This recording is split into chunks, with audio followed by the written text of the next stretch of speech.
being put in any one category. Performing Marvin's classic, Mercy, Mercy Me, and I Want You, this is Robert Palmer.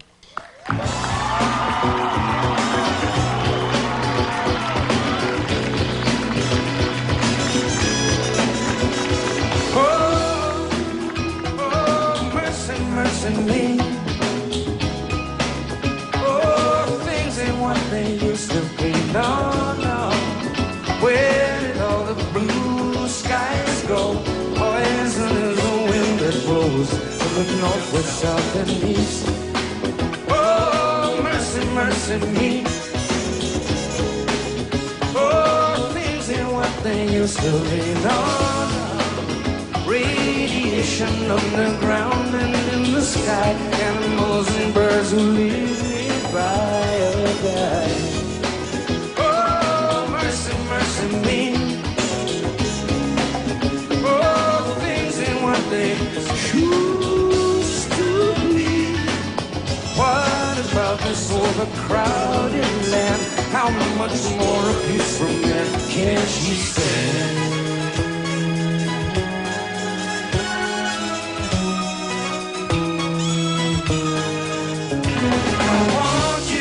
And I want you. Right way.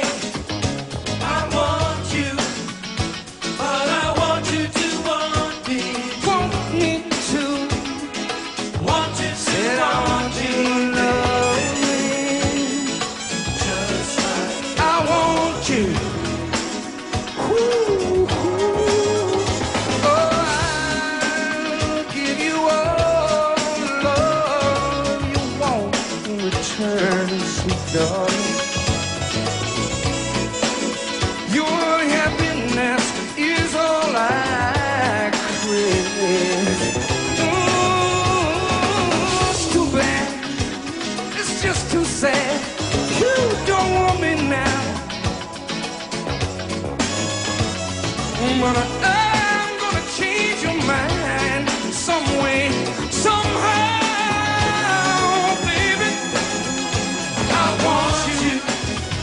The right way.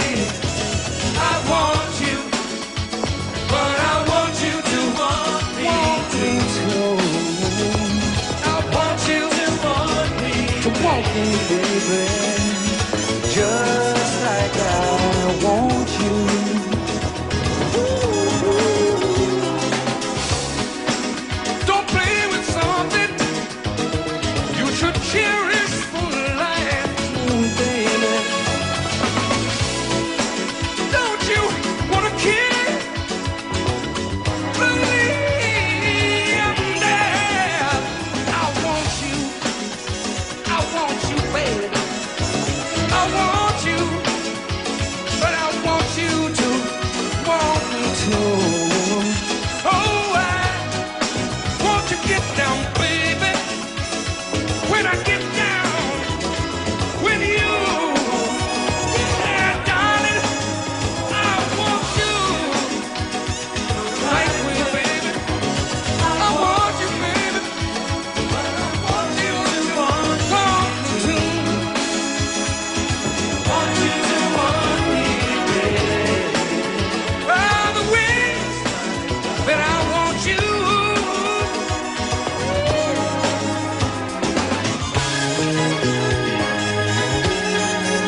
The difficulty of that number, you want to tell them? Well, for a start, to a certain extent, since Marvin Gaye, Nat King Cole and Billie Holiday, my favorite singers, there's something sort of sacrosanct about it. You know, I mean, the tune's perfect in the first place. Why am I going to touch it?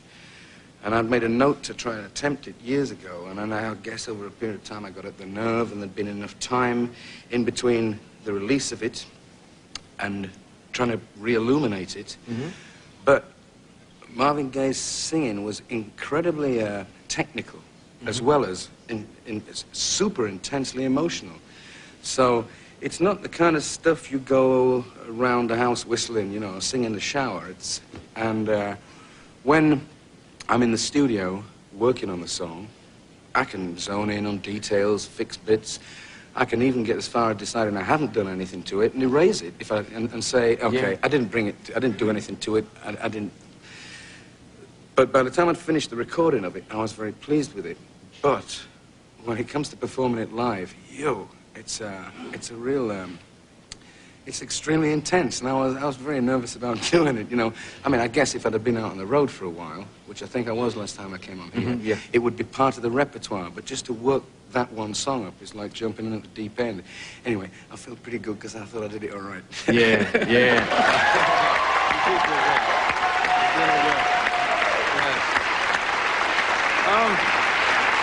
You know, like, if it's my own song, I've only got myself to live up to and the version I've done, but if it's somebody else's, like, it's a tradition, you know. I guess that's why sometimes I pick up on other people's materials and I want to do something about it. Is it even tougher when you're doing a famous woman's material like Billie Holiday? Well, in fact, that's easier because Billie Holiday had a tone like a trumpet, like a muted trumpet, and played off the band and had a certain kind of phrasing and stuff. So I'm not looking to be in her register or the same thing or anything else. I can dissociate myself from it and just see it purely as song. But I mean, I can't top Marvin's licks. All I can do is cop them.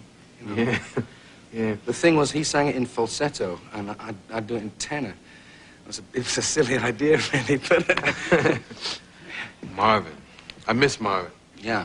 Did you grow up listening to a lot of his stuff? Yeah. I used to write to... I lived in a small seaside town in north of England, and the music at the time in England was... well, it didn't include Marvin Gaye.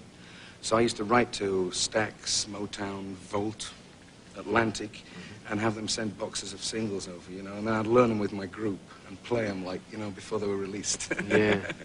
Hey, Rodgers and Hammerstein, you really into this? Here's the thing. I recorded a song, is it from Oklahoma? The song's called People Will Say We're in Love. Yes, Marla, yes. Okay. Well, there was an aspect about the lyric that I thought was really charming. But some of it was steeped in a sort of 40s thing. There was a line in it about, give me my rose and my glove. I don't know what that means, do you? I guess it was some kind of formality that existed back then. Anyway, I thought, I'll change that to one kiss is never enough. I thought, that's nice, you know. Well, it turns out that his estate, since he's not with us, is heavily guarded, and all his stuff is written in stone. I'd finished the thing, I'd released it, and they said, you can't do this. I mean, obviously, since I had to go back in and change it for the second pressing of the record. I've never come across that before. I did a Beatles song once and wrote an extra verse for it because it wasn't long enough. They didn't give me any problem, but Rodgers and Hammerstein. I guess that maybe in repertory around the world, their musicals are continually played, so it isn't as if they've got any problem with money coming in or anything like that. So it must say somewhere in his estate that you just can't touch his material. Yeah. You love Oklahoma, Marla. What does that mean, that the rose and... What does that mean? Well, thanks for your help. Her response, hey, hell if I know. Hanging out with Sonia too much. You have any original songs on your album? Yeah, there's 18 songs on there, and most of them are mine. Okay. There's one, what's the one we're listening to? Housework? Oh, yeah. I had this idea of doing a merengue style. It's just kind of Afro-Caribbean kind of rhythm. And you wrote real, yeah. It's real happy-go-lucky kind of thing. And wanted to find a subject matter for the song that had, there was that guy, Randy Newman. He always gets a good balance between singing a serious lyric humorously or, vice versa. And I wanted to get that element in it. And came across the idea of Housework, which is, it was kind of camp. And I got so far with it, and then I got stuck and brought in a friend, and he said, well, what if you make the whole thing a role reversal? And the guy's stuck at home all day doing the housework, and he's getting dinner ready for the girl and stuff. And it's like that when you've nearly finished a song and you're not quite satisfied, and somebody comes in with or any kind of work you do, somebody comes in with an objectivity, and you go, wow, you know, it's sealed the idea, gives it the right kind of humor. It makes it a lot easier to work on because you know it's like you've got all the information on how to behave within the song. You're not just kind of jamming or making it up. You know that you've even got a punchline at the end, and so you can lay back until you get there. And without that, you know, I don't know how many bands these days still go in the studio and just play until something comes up. But I guess it's okay if you're a band, but if I'm going in to sing a song, I need to know pretty much exactly what I'm going to do so that when I attempt the song, I can remain in character throughout it, yeah. and then get some sort of objective appraisal as to whether or not I've done it since I'm producing myself, you know. Yeah. We'll take a commercial and you can have a sip. Yeah, yeah. And we'll be back with the writer of Housework, Robert Palmer.